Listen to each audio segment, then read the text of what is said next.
বিসমিল্লাহির রহমানির রহিম। আসসালামু আলাইকুম প্রিয় দর্শক, আজকে দেখাবো মরিচের চারা।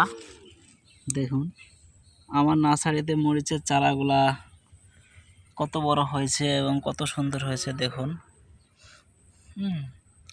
এই যে এগুলো সবগুলাই মরিচের চারা দেখুন। এই যে এগুলো মরিচের চারা দেখুন। আর মরিচের জাতটা কি সেটাও দেখাচ্ছি। এই যে দেখুন বিজলি প্লাস 2020 এটা জাত। দেখুন চারাগুলো অনেক আছে। আর আমার চারার ঘরটা দেখা হয়নি আপনাদেরকে। এই যে দেখুন এটা আমার চারার ঘর।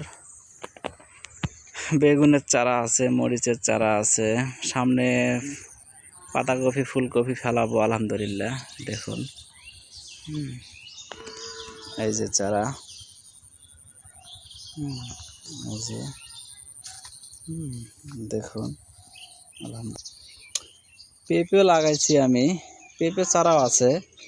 পেঁপের গাছগুলা দেখুন, ফল তো আলাদাই দিবেই। গাছগুলা দেখুন কত মোটা। আজকে সার দিলাম। এটা হলো আপনার কেঁচো সার। প্রতিটা গাছে সার দিলাম আমি।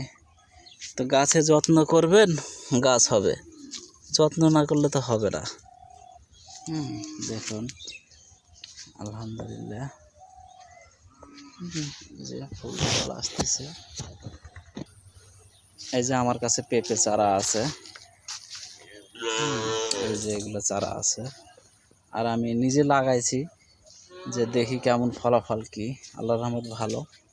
ঠিক আছে, ভালো থাকবেন। আসসালামু আলাইকুম।